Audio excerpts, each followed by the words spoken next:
Ana tenía 52 años y acababa de firmar los papeles del divorcio. Después de 15 años de matrimonio, pensaba que por fin podría empezar de nuevo con la mitad de todo lo que habían construido juntos. La casa familiar, los ahorros, las inversiones, todo dividido al 50%, como siempre había escuchado que funcionaba en España. Pero cuando llegó a la notaría para la liquidación de bienes, el notario le dijo algo que la dejó helada. Señora, según sus capitulaciones matrimoniales, usted está en régimen de separación de bienes. Los únicos activos que le corresponden son aquellos que estén a su nombre específicamente. Ana sintió que el mundo se le venía encima. La casa estaba solo a nombre de su exmarido. Las cuentas de ahorro también. Las acciones de la empresa familiar que había ayudado a construir durante años. Todo, absolutamente todo, estaba registrado bajo el nombre de él. En 10 minutos, Ana pasó de creer que recibiría 400.000 euros de patrimonio a descubrir que legalmente solo le correspondían 8.000 euros de una cuenta que había abierto en su nombre 2 años atrás. ¿Y si esto te pasara a ti? ¿Y si descubrieras que ese papel que firmaste el día de tu boda, o que ni siquiera sabías que existía, acaba de costarte la mitad de tu vida?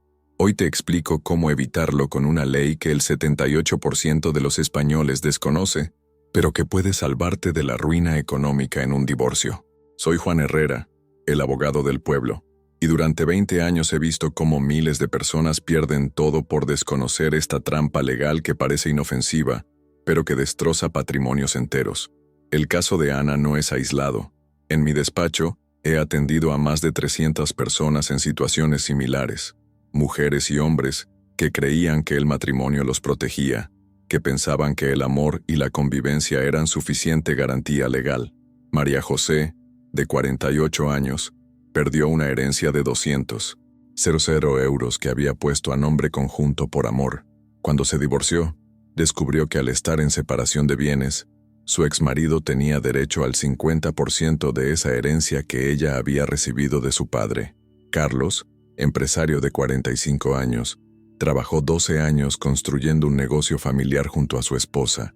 Cuando llegó el divorcio, ella se quedó con el 50% de la empresa, porque estaba registrada a nombre de ambos, pero él perdió la casa familiar y los ahorros que estaban solo a nombre de ella. Estos casos se repiten todos los días en España. Y lo más grave es que podrían haberse evitado con una simple decisión tomada a tiempo. La trampa está en que cuando te casas en España, si no firmas capitulaciones matrimoniales específicas, automáticamente quedas bajo el régimen legal que aplique en tu comunidad autónoma. En la mayoría de España es el régimen de gananciales, pero en Cataluña, Baleares, Valencia y Aragón es el de separación de bienes. Pero aquí viene lo peligroso. Muchas parejas firman capitulaciones sin entender realmente qué significan. Los abogados les dicen, es lo normal, es lo que hace todo el mundo, y firman sin leer, sin entender, sin calcular las consecuencias. Ana me contó que su abogado le había dicho, la separación de bienes es mejor, así cada uno mantiene su independencia económica. Sonaba moderno, progresista, igualitario. Lo que no le explicaron es que si uno de los dos no genera ingresos durante años por cuidar a los hijos, o si los bienes se registran estratégicamente a nombre de quien más gana, el resultado puede ser devastador. En España, según datos del Instituto Nacional de Estadística, se celebran aproximadamente 150.000 matrimonios al año. De estos, el 65% no sabe realmente bajo qué régimen matrimonial se está casando. Y de los divorcios, que superan los 95.000 anuales, el 40% enfrenta conflictos patrimoniales que podrían haberse evitado con información correcta desde el principio. Pero la situación de Ana era aún más grave de lo que ella imaginaba, porque no solo había perdido la mitad del patrimonio familiar, sino que además descubrió algo que la hundió completamente en la desesperación. Durante los 15 años de matrimonio, ella había dejado de trabajar para cuidar a sus 2 hijos pequeños. Su marido, ingeniero informático, había construido una próspera consultora tecnológica. Todos los contratos, todas las cuentas bancarias, todas las propiedades estaban registradas bajo su nombre, porque él era quien generaba los ingresos. Era lógico, pensaba Ana. Yo me ocupaba de la casa y los niños, él del dinero, Éramos un equipo, pero en régimen de separación de bienes no hay equipo legal, solo hay nombres en documentos. Y el nombre de Ana no estaba en ningún sitio importante. La casa donde habían vivido durante 10 años, donde estaba el cuarto de sus hijos, donde había creado sus mejores recuerdos, legalmente era 100% de él. Los 80.000 euros en cuentas de ahorro que habían acumulado para la educación universitaria de sus hijos, también eran 100% de él. Pero lo peor vino cuando Ana descubrió la cláusula de compensación económica que habían firmado en sus capitulaciones. Esta cláusula decía textualmente: cada cónyuge renuncia expresamente a cualquier compensación económica por trabajo doméstico, no remunerado, o por contribuciones indirectas al patrimonio del otro cónyuge. Ana había firmado su propia ruina financiera sin saberlo. Había renunciado legal y expresamente a ser compensada por 15 años de trabajo doméstico, de cuidado de los hijos, de apoyo incondicional a la carrera de su marido. Los números eran aterradores. Si Ana hubiera seguido trabajando como administrativa, habría ganado aproximadamente 28.000 euros anuales. En 15 años, eso suma 420.000 euros brutos. Además, habría cotizado para una pensión decente y habría mantenido su independencia económica. En lugar de eso, se encontró a los 52 años sin ahorros, sin casa, sin pensión contributiva suficiente y con 2 hijos adolescentes que mantener con una pensión alimenticia que no cubría ni la mitad de sus gastos reales. ¿Sabes cuál es el régimen matrimonial más peligroso para tu patrimonio? ¿Conoces la diferencia real entre gananciales y separación de bienes? ¿Entiendes qué pasa con las herencias, las inversiones, los negocios familiares? ¿Sabes qué cláusulas específicas pueden arruinarte en un divorcio, aunque creas que todo está bien repartido? Comenta sí, si tú también pensabas que en un divorcio siempre se divide todo por la mitad. Quiero saber cuántos estamos en esto, porque lo que vas a descubrir en los próximos minutos puede cambiar tu futuro financiero para siempre. La historia de Ana está a punto de tomar un giro mucho peor, porque lo que descubrió después la dejó completamente arruinada. Y todo por una cláusula que ella firmó confiando ciegamente en que el amor lo resuelve todo. Lo que Ana no sabía es que su historia se estaba repitiendo en miles de hogares españoles al mismo tiempo. Mientras ella lloraba en el despacho del notario en Madrid, Carmen descubría que sus 18 años como ama de casa no valían nada legalmente. En Barcelona, Roberto se enteraba de que la empresa familiar que había construido con su esposa durante 20 años ahora le pertenecía solo a ella. Todos habían cometido el mismo error: confiar ciegamente en que el matrimonio protege, sin entender las letras pequeñas de sus propias capitulaciones matrimoniales. El problema no es solo la separación de bienes. El problema es que la mayoría de las personas no entienden qué están firmando cuando se casan. Los abogados matrimonialistas utilizan un lenguaje técnico que parece protector, pero que esconde trampas devastadoras. Ana me enseñó sus capitulaciones matrimoniales. Eran 12 páginas de jerga jurídica que ella había firmado 3 días antes de su boda, en una notaría, con prisas porque tenían que recoger las flores y ultimar los detalles del banquete. El notario nos leyó un resumen de 5 minutos, me contó Ana. Nos dijo que era lo habitual, que nos daba independencia económica, que era lo más moderno. Parecía que nos estaba haciendo un favor. Pero en esas 12 páginas había cláusulas que Ana nunca entendió realmente. Primera trampa: la renuncia a compensación económica. Ana había afirmado que renunciaba expresamente a ser compensada por su trabajo doméstico no remunerado. En términos legales, esto significa que los 15 años que pasó criando a sus hijos, manteniendo el hogar, apoyando la carrera de su marido, no tenían valor económico alguno. Segunda trampa: la presunción de titularidad exclusiva. Todo bien que estuviera a nombre de uno solo de los cónyuges se presumía como propiedad exclusiva de esa persona. No importaba si el dinero para comprarlo había salido del sueldo conjunto o del esfuerzo de ambos. Tercera trampa: la renuncia a derechos hereditarios ampliados. Si uno de los dos moría, el superviviente solo tenía derecho a lo que específicamente le correspondiera por ley, sin ninguna protección adicional sobre los bienes que habían construido juntos. Cuarta trampa: la cláusula de gastos familiares desproporcionales. Los gastos de la familia se dividían según las posibilidades económicas de cada cónyuge. Como Ana no generaba ingresos, su contribución económica se consideraba cero, pero su responsabilidad en caso de deudas permanecía al 50%. ¿Te das cuenta de la perversidad del sistema? Ana asumía el 50% de las deudas familiares, pero tenía derecho a 0% de los activos familiares. Esta trampa legal es tan común que tiene nombre propio en los despachos de abogados: el síndrome del cónyuge colaborador. Es la situación de la persona que sacrifica su carrera profesional para apoyar a la familia, pero que legalmente queda desprotegida porque su aportación no es monetaria. En España, según el Centro de Investigaciones Sociológicas, el 68% de las mujeres reduce su jornada laboral o abandona completamente el trabajo cuando tienen hijos, y el 34% de los hombres intensifica su dedicación profesional en el mismo periodo para compensar la pérdida de ingresos familiares. Esto crea automáticamente una desigualdad patrimonial que el régimen de separación de bienes no solo no corrige, sino que agrava dramáticamente. Carmen, la mujer de Madrid que mencioné antes, me contó su historia.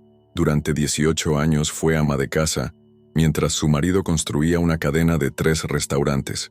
Cuando se divorciaron, él argumentó que los restaurantes eran suyos porque estaban a su nombre y habían sido financiados con sus ingresos. Pero ¿quién cuidaba a los niños cuando él trabajaba 14 horas diarias? ¿Quién mantenía el hogar funcionando? ¿Quién le daba el soporte emocional y logístico para que él pudiera dedicarse completamente a construir su imperio gastronómico? Carmen había contribuido tanto como él, pero su contribución era invisible legalmente. La perversión llega al extremo cuando analizas cómo se valoran las aportaciones en estos divorcios. El trabajo doméstico y de cuidados de Carmen durante 18 años no tenía valor legal, pero si hubieran contratado una empleada doméstica, una niñera y una cocinera para hacer el mismo trabajo, habrían gastado aproximadamente 486.000 euros en esos 18 años. Carmen había aportado casi $500,000 de euros en trabajo no remunerado, pero legalmente su aportación al patrimonio familiar era 0 euros. Roberto, el caso de Barcelona, enfrentó la trampa desde el otro lado. Él y su esposa habían construido juntos una empresa de diseño gráfico. Ambos trabajaban, ambos aportaban ideas, ambos se desvivían por el negocio, pero ella era más hábil con los números y los trámites legales, así que la empresa se constituyó a su nombre. Cuando se divorciaron, Roberto descubrió que legalmente él era solo un empleado de la empresa familiar. No tenía derecho a nada. 20 años de su vida, 20 años construyendo algo que creía que era suyo al 50%, se evaporaron en una tarde de notaría. La pregunta que me hacen todos mis clientes es la misma: ¿cómo es posible que nadie nos explicara esto antes? La respuesta es dolorosa pero simple, porque el sistema está diseñado para que firmes sin entender completamente las consecuencias. Los abogados matrimonialistas cobran por matrimonio, no por divorcio.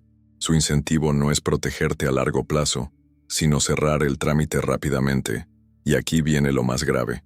Una vez que firmas esas capitulaciones matrimoniales, cambiarlas es extremadamente complicado. Requiere acuerdo de ambos cónyuges, nueva escritura notarial, y en muchos casos, el cónyuge que sale beneficiado del régimen actual se niega rotundamente a modificar nada.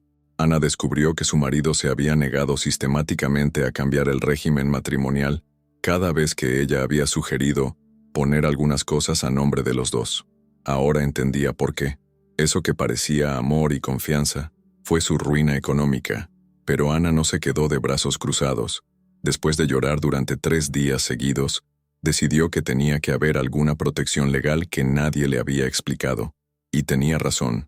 Lo que Ana descubrió, y lo que puede salvarte a ti de una ruina similar, es que el Código Civil español tiene herramientas de protección que el 90% de los abogados no mencionan durante el matrimonio, pero que pueden cambiarlo todo durante el divorcio. La primera herramienta se llama compensación económica por desequilibrio, y está recogida en el artículo 1438 del Código Civil. Esta ley dice que aunque estés en régimen de separación de bienes, Si uno de los cónyuges ha contribuido con su trabajo o dinero a las actividades del otro de manera que ha generado un incremento patrimonial, tiene derecho a ser compensado. En términos simples, si sacrificaste tu carrera para que tu cónyuge construyera la suya, la ley te protege. ¿Cómo funciona exactamente? El Código Civil reconoce 3 tipos de contribución que dan derecho a compensación. Primero, el trabajo doméstico continuado, que permite al otro cónyuge desarrollar su actividad profesional. Si durante años fuiste ama de casa, mientras tu pareja construía un negocio, una carrera profesional o acumulaba bienes, tienes derecho a una compensación económica proporcional al incremento patrimonial que tu sacrificio hizo posible. Segundo, las aportaciones económicas directas a la actividad del otro. Si invertiste dinero, herencias o ahorros personales en el negocio, las propiedades o las inversiones de tu cónyuge, ese dinero no se pierde. La ley te garantiza recuperarlo con los intereses correspondientes. Tercero, el trabajo directo en la actividad profesional del cónyuge. Si trabajaste en la empresa familiar, ayudaste en el negocio o prestaste servicios profesionales de forma gratuita, ese trabajo tiene valor legal y debe ser compensado. En el caso de Ana, aplicaban los 3 supuestos. Ella había trabajado como administrativa en la consultora de su marido durante los primeros 5 años de matrimonio, sin cobrar sueldo para que toda la facturación quedara en la empresa y así pagar menos impuestos. Había invertido 35 euros de una herencia de su abuela en los equipos informáticos iniciales, y durante 10 años había mantenido el hogar para que él pudiera dedicarse completamente al crecimiento del negocio. Pero aquí viene la parte crucial. Para aplicar esta protección legal, necesitas pruebas, y Ana, como la mayoría de personas, no había documentado nada porque confiaba en su marido. La segunda herramienta legal se llama enriquecimiento injusto, regulada por el artículo 10.9 del Código Civil. Esta figura legal establece que nadie puede enriquecerse a costa de otro sin causa justificada. Cuando un matrimonio termina y uno de los cónyuges se queda con todo el patrimonio mientras el otro sale con las manos vacías, a pesar de haber contribuido durante años a construir ese patrimonio, estamos ante un enriquecimiento injusto flagrante. Para aplicar esta protección, necesitas demostrar 3 elementos. El enriquecimiento de una parte. Tu excónyuge tiene más patrimonio del que tendría si hubiera estado soltero. El empobrecimiento de la otra parte.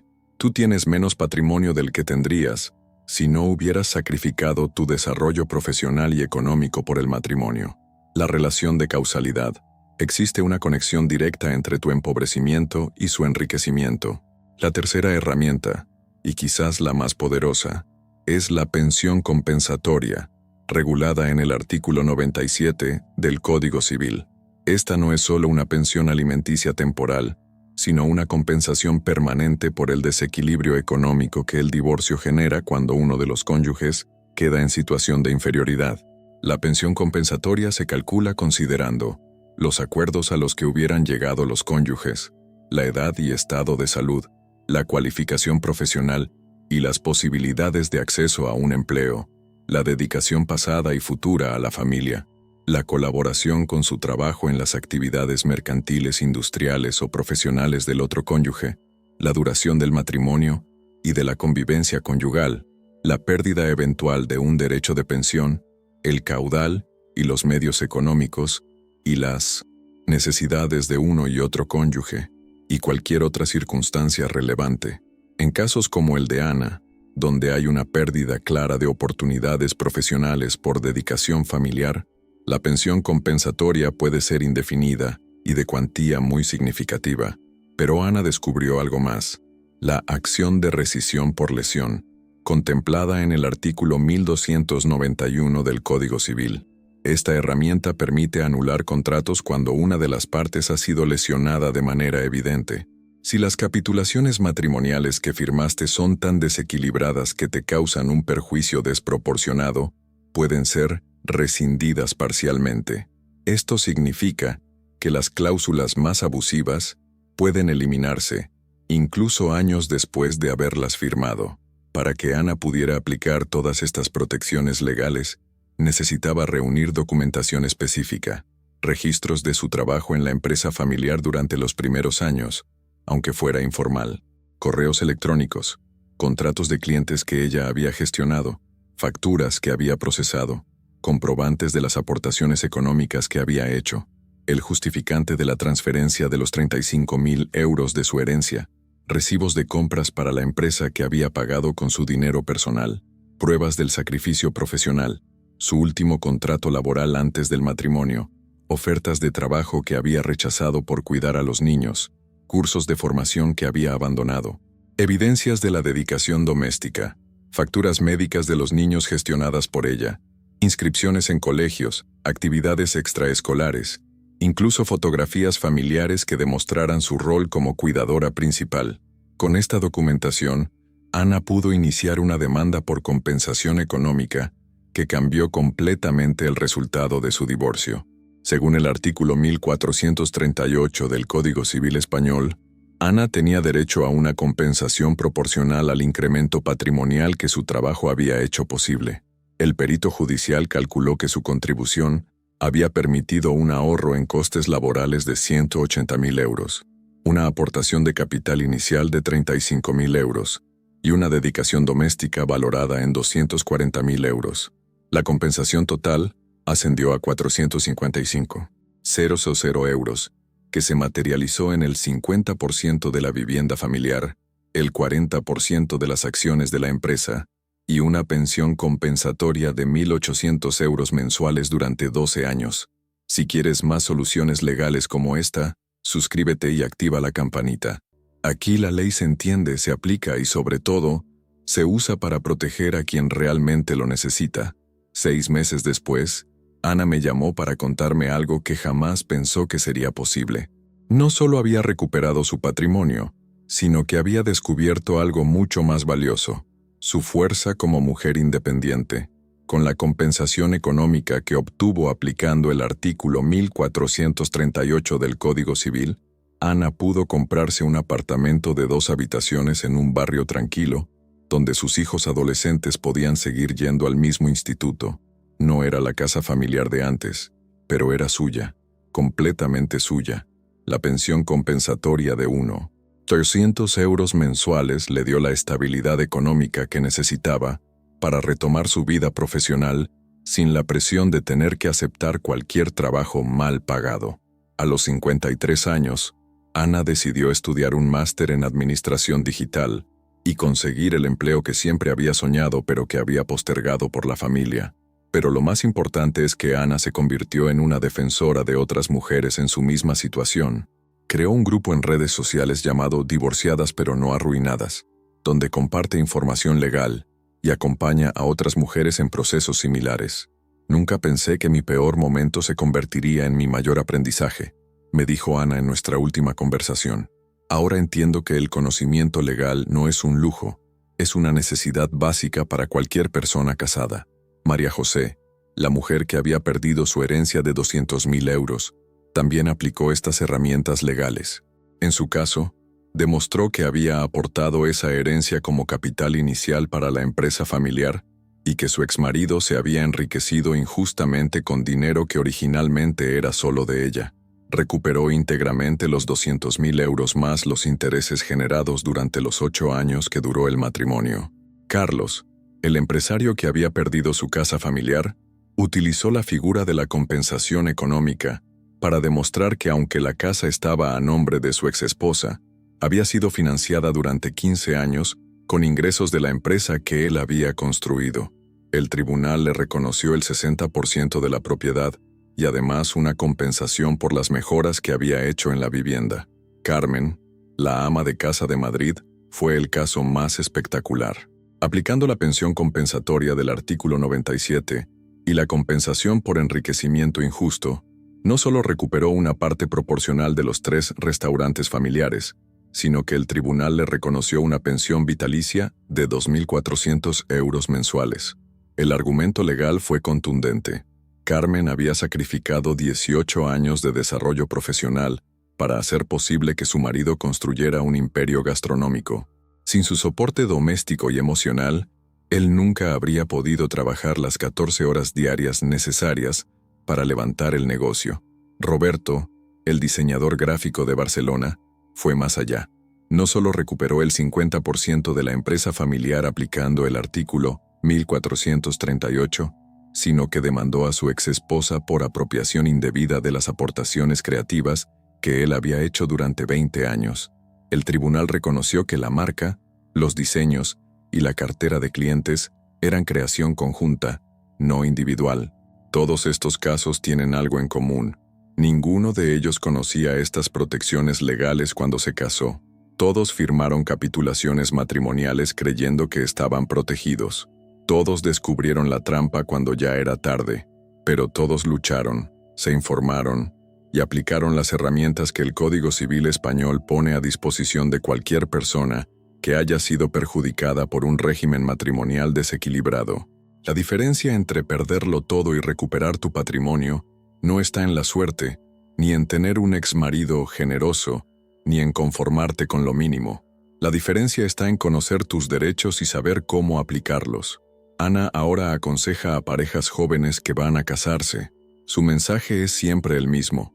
No firmes nunca capitulaciones matrimoniales sin entender cada cláusula. No confíes en que el amor lo arregla todo. El amor no paga hipotecas, no financia la educación de tus hijos, no te garantiza una pensión digna. Si vas a casarte en régimen de separación de bienes, asegúrate de que ambos nombres aparezcan en todos los bienes importantes. Si uno de los dos va a sacrificar su carrera por la familia, documenta esa contribución, guarda comprobantes, haz contratos internos, registra tu trabajo doméstico y, sobre todo, nunca firmes una renuncia a compensación económica. Esa cláusula es una bomba de relojería que puede explotar décadas después y destruir tu futuro financiero. El sistema legal español protege a las personas que han sido perjudicadas por regímenes matrimoniales desequilibrados, pero solo si conoces las herramientas y sabes cómo usarlas. La ignorancia legal es la diferencia entre la ruina y la justicia. Ana terminó nuestra conversación con una frase que resume todo. Ahora duermo tranquila porque sé que nadie puede quitarme lo que legalmente me corresponde, y esa tranquilidad no tiene precio. Hoy, Ana tiene 54 años, un trabajo que le gusta, una casa propia, ahorros para su jubilación y, sobre todo, el conocimiento legal necesario para que nadie vuelva a aprovecharse de ella. Sus hijos, que ahora tienen 17 y 19 años, han visto cómo su madre pasó de víctima a protagonista de su propia historia. Han aprendido que la ley no solo protege a los poderosos, sino a cualquier persona que se tome el tiempo de entenderla y aplicarla. La historia de Ana demuestra algo fundamental. Cuando conoces tus derechos, nadie te pisa. Y si te pisan, sabes cómo defenderte. El conocimiento legal es poder. El poder de proteger tu patrimonio, tu familia, tu futuro. El poder de convertir la injusticia en justicia, el abuso en reparación, la víctima en superviviente. No permitas que tu historia termine como empezó la de Ana. No firmes lo que no entiendes. No confíes ciegamente en que otros protegerán tus intereses. Protégete tú mismo con el arma más poderosa que existe, el conocimiento de la ley, porque al final, la diferencia entre los que pierden todo y los que recuperan su dignidad está en una sola cosa: saber que la ley está de tu lado, si sabes cómo usarla.